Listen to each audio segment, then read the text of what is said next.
Sugar Buggers, welcome back to the channel. So today we are inside Willow Creek and we are giving the Riverside Roost a bit of a boost using the $10,000 renovation budget. Now I've seen a lot of people doing, 5,000 renos or 10,000 renos, and then like in the past I've done a few myself. I really wanted to go ahead and do a $10,000 budget and remake or renovate a existing house in Willow Creek, and the Riverside Roost just so happens to be one of those builds I've always kind of loved, but felt it lacked severely on personality. So I went ahead and gutted the entire thing. I stripped the wallpapers, the floors. We really just kind of brought her down to her bare bones. And with that, I actually had $25,000 in the bank. Now, I am doing an upgrade, a renovation, so it's just an additional $10,000 that we're dumping in her.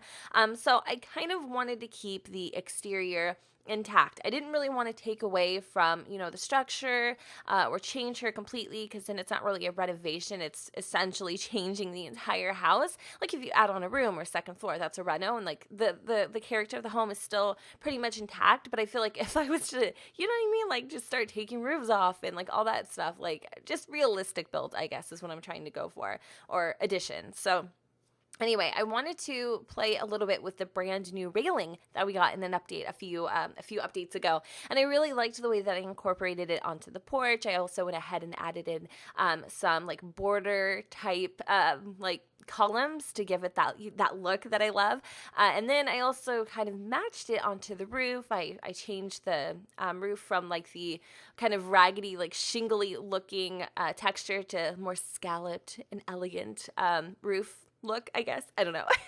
Anyway, I also kind of went with a mountaineer looking earthy color palette on the interior, which I really, really, really, really love. I did go and add in an additional bedroom because I felt like on the first floor, that bedroom was just really long and unnatural, and I decided to just kind of utilize that space and throw in an extra room, which I actually turned into a children's room. But if you wanted to, I guess you could maybe even do the reverse upstairs, put in 2 rooms, and then maybe you could even get like 2 more, so you could actually turn this into like a 4-bedroom house, which is crazy cool. And then maybe make one of those rooms a playroom. That is something I've never done yet. I've never ever made a playroom, and I should do that. I don't know what I've been thinking. So anyway, the only thing I did do, like structure-wise, is I gave it an extra room. I also went ahead and opened up that kitchen a little bit. I just felt like with it being blocked off, even though it was just a little bit of it being blocked off, it just kind of isolated the kitchen to the point where I just didn't even feel like it was included into the space. So I opened it up a little bit, and I had to work around with this new layout to make it a functioning kitchen, which I thought was kind of cool. So I'm the kind of person that likes to kind of match the bathrooms all together. I don't know about you guys, but where I live personally, I've done a house build, so you kind of get what my house looks like. But I don't have like 2 different wallpapers in my bathrooms. Like they're the same bathroom, just a different size. So I like to keep things very consistent, very the same sort of theme throughout. So that's why we're using the exact same tiles and wallpapers that we're using in the kitchen, and as well as the upstairs bathroom. So I really, really, really, really, really wanted to, in this bathroom in particular, use a sink-in tub. How many times do you guys get the opportunity to really utilize these tubs? I feel like there needs to be another type of tub that has like these jets and looks kind of similar but isn't like a odd shape. I mean, I don't know. I just don't feel like, for me personally, I'm ever really able to like make it fit. Or maybe there just needs to be more variations is my personal struggle, because when I was putting it in this bathroom, it just didn't fit like this kind of updated classic cool vibe that I was going for. It just didn't at all. So anyway, upstairs I added in the fireplace too, which I thought was kind of romantic. It really brings us up to speed. It's kind of like its own little getaway oasis, you know what I mean? That's why you need the extra bedrooms downstairs, just saying. Mommy and daddy, or mommy and mommy, or whoever at this point might be having a little extra fun cozying up to the fire. So I went in and got rid of that nasty shaggy carpet that I was originally going to keep. I put in a completely different, did I really put in a completely different floor?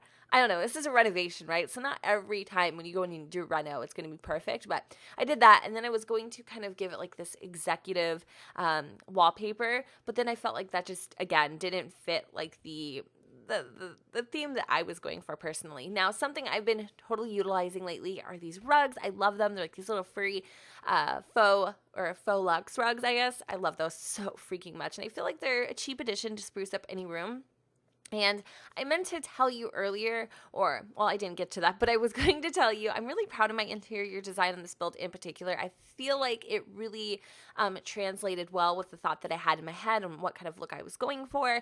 I love the kitchen so much, and I didn't realize how much I was really going to love it, even though I didn't get to kind of do cabinets throughout. It's just on one side, but I like it, and the way that the sun kind of hits in the morning, mid-afternoon, it's just really beautiful, and it gives me a feeling deep inside within my core, and I love it. So here is a table that I was like, girl, what are you thinking? And just by itself, it looks like it's gonna fit. It's gonna be no damn big deal. We gonna do this.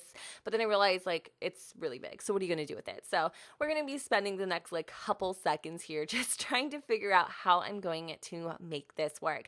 Now, I could have cut this part out, but I really want you guys to see kind of like my thought process when it becomes when it translates onto screen when it comes to building homes. Like, I was going to even go ahead and like add in another section for just like a dining room. But then I remember what I had said earlier about it being too isolating. So even though it's a little cluttered in the kitchen, yes, it does seat four, and I love the way that it looks. So again, going back to what I was saying earlier about me being proud of my interior design. Now, that is something I've always struggled with. I've told you guys time and time again, my exteriors never match my interiors, and although some people love that style, it's not me. I like the house to be a whole. I don't like you to feel like you're looking at one world and then you're on a completely different planet when you step inside. That's just me. And one of the things I've definitely started utilizing that's been here for a while now, and quite possibly all along, is the filtration system. So when you go in over there, it's like the little triangle, yellow triangle, you click filter items, you scroll through, I know, right? Genius. And you start kind of like choosing the colors that you want to use. And for me, I really wanted to use greens, like browns, blues, that kind of thing. And then when I felt like I needed a little extra color, I just would think in my head, like, what kind of color would pop against a brown? And then I would go in and look for some green items. The only thing about this like filter system, it's not completely like foolproof. So unfortunately, sometimes there are items that would fit in to your color like scheme, but it doesn't pop up. So just FYI, if you're ever stumped on what to do to make your room a little more colorful, just play with the filter system, and it's going to give you some really good suggestions that fit under that criteria. So anyway, here we are back into the kitchen. I decided to go and put in a microwave underneath that little cutout. That cutout was seriously bugging the heebie-jeebies out of me. Oh, and that little, I know, I spent way too long putting in this little dish rack and like lining up the paper towels just so, to only come to find out that this is custom content. And it's okay, it's totally okay. The drying rack from Parenthood worked out much better. I love it. And it actually just, I don't know, brings the kitchen together just a tidge. Now remember, this is definitely a budgeting sort of like speed renovation, because we only have $4,600 left, and I haven't even touched base on the room downstairs or any other upgrades that I really wanted to get to. And I've put in some serious money. Like, I think this home comes out to $44,000, which I think is a steal for a 3-bedroom home that you could even go ahead and convert into a 4-bedroom home if you wanted to. So I don't really feel like this is like totally intangible for a lot of people who never really reach like high milestones in their games. So the other day, like this morning, actually, I was watching the $1 million challenge by SimSuppy, James Turner, the Sim Supply, and I was like, seriously, like in 3 episodes, this guy he got $1 million. I mean, grinding and hustling and, selling 30,000 violins, which is a total ripoff, by the way. But, I mean, if he can lay his head down at night, that's cool. Poor freaking Katrina.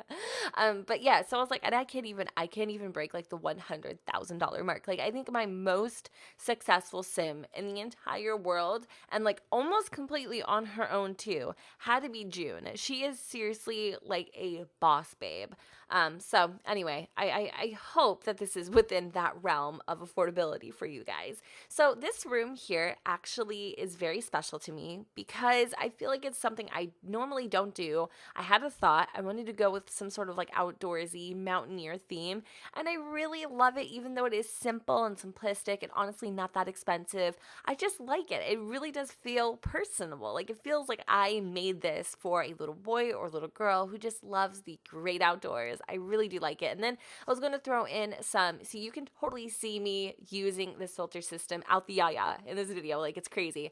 But I wanted to throw in maybe some things on the wall, but I feel like if you're looking to kind of cut down and, skim on some things, just get like a really complex wallpaper, and then you won't feel the need to have to like throw things on the wall. At least that's what it did for me. So I'm just adding in some final details. I do put in some lot traits. Sometimes I forget to do that, but I do it for this one in particular. And I think I basically focus more around like the family-oriented aspect of this home and what that offers. I also put in a bonsai bush, which I never do. I never use those. And there I go, trying to like make it work. But I decided, you know what? I don't need any paintings. I need nothing on the walls downstairs. We're good. And just a little, few final details. I'm sorry if my voice sounds strange and strained. It is. I feel like I'm coming down with a concoction of things, but my body is just like not willing to give in. So if I sound a little weird, a little slow, that is totally why.